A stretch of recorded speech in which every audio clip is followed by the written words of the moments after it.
Hi, we're here with Beth Stiers, and she's going to talk to us about her experience with missions. So, Beth, where did you go to serve? I've been to Mexico, Brazil, Bulgaria, Africa, Jamaica, and the Navajo Indian Reservation. I've been there twice. And why did you go on the missions, and how were you called? Brenda Gould was the one who influenced me the most. She's a missionary and served in Abidjan, Africa. And she's a family friend, and she would come home on furlough, and I would get to drive her all over to the various churches where she was speaking. And I got to hear, and I got to participate in some of the things that she did. And I got to hear sides of Africa that she didn't share with other people. And I wanted to see Africa through her eyes. And then a trip came up that they were going to Africa, so I thought, well, this is one way I've heard, now I can go see what Brenda was saying. How were you changed when you went on these missions? I got to go and see places and people that if you went there on vacation, you would not see. What did you learn from the people and their cultures? It's the third world country. It's just, you've got to think like they do. And like I said, it's hard to come back and share some stories with people because you've got to be there. Hi, I'm here with Bob Collins, and he's going to talk to us a little bit about his experiences on mission trip. So, where did you go to serve? I went to Brazil, South America, because that's where God had called us during a General Assembly and told us definitely that's where He wanted us to go. It was 10:30 in the morning when the Lord spoke to my wife on that Sunday, and it was in the afternoon in the mission service at the General Assembly when God asked or talked to me about going to Brazil. When I went home and talked to her, she said, God already told me that's where we're going. So how did your mission trip change your life? Well, it was like a dream come true.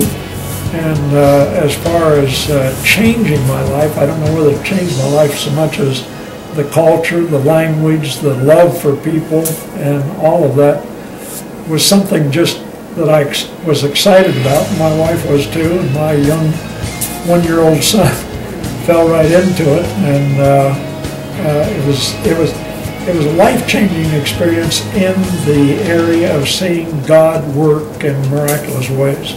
What was your favorite or worst memory from a mission trip? My favorite memory would be working with the youth and seeing God move in the most powerful ways I've ever seen anything happen. At youth camps, I've seen kids knocked down with conviction, hardened youth and teens that were rebellious. I saw them come to Christ and their lives transformed, and some of those teens are leaders today in the church there in Brazil.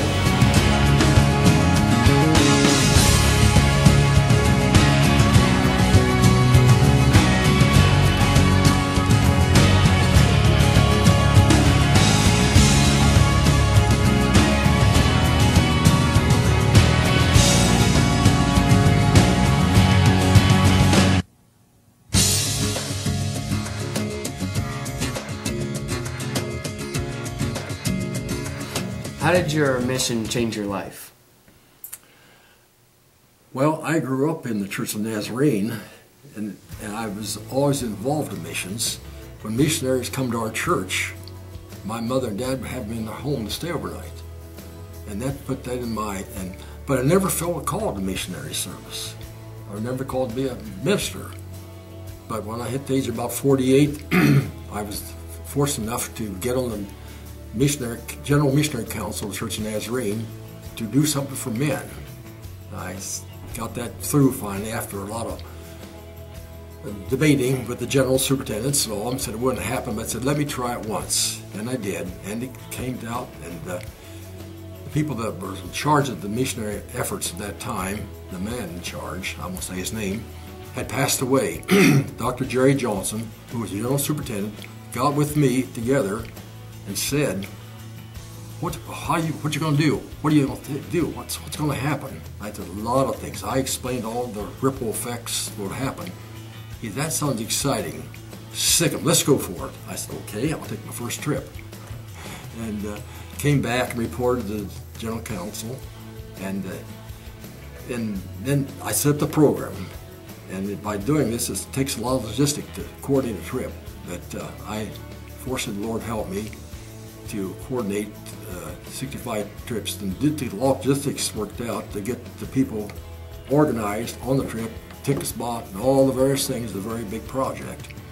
But the Lord has blessed us. I have seen many, many countries, many people won the Lord, and it'll inspire anybody to go on a trip to see how the people worship. Most places we go are third world countries, and those are poor people for the most part, especially the Haitians. All of them are really. To see them worship, you can't believe the way they worship. It reminds me of the old days, probably at the Church of Nazarene, when people would shout and get up and wave their hands, and people anymore are kind of afraid to do that.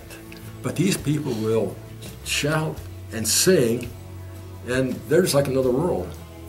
And when we went to Trinidad, way back one time, a little out in the cornfield, we had a church, and a wood floor. And that floor would be shaking up and down, clapping hands, and tambourines beating. And they would run out of that store, out of that church, shouting, out on the cornfield, and back in the next door. And they're enthusiastic. Every country, I mean, we're way behind time. Matter of fact, our church is growing faster outside the country than it is in the country.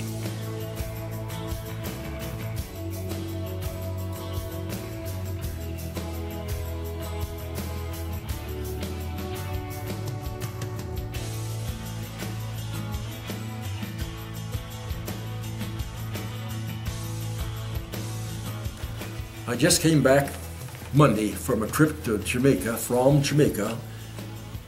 There's a building started down there in my honor about 2006. We finally got it finished, so it looks like this. And it's open, it's actually called the Gamers Feller Mission Center. It's designed basically for medical work, but we have people coming in. We had our grand opening just March the 20th, this 2 days ago, or 3 days ago, whatever it was. And they had the clinics all going. The rooms filled, the reception room filled with people. We had a dentist in there.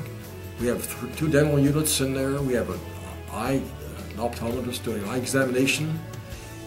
And over in one section of the area, we have 2 operating rooms. We have an ophthalmologist there, can do cataracts, glaucoma, pterygiums, many things that's involved.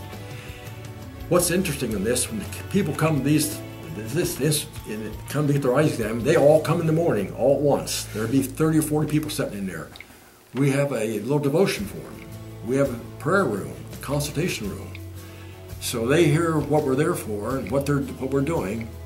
And after they get their eyes examined or their teeth cleaned or anything of this nature, we take them into the prayer room and have a person in there consulting, trying to tell them what they're missing if they're not a Christian. So it's open to every day. Every morning they'll do this. They'll give a devotion. One of the doctors will do this and do their patients. So it's doing a great thing. It's there to give them glasses or take cataracts out, but it's there to help them find the Lord if they don't know Him. And they come out happier. And a lot of them give them the hearts of the Lord right then.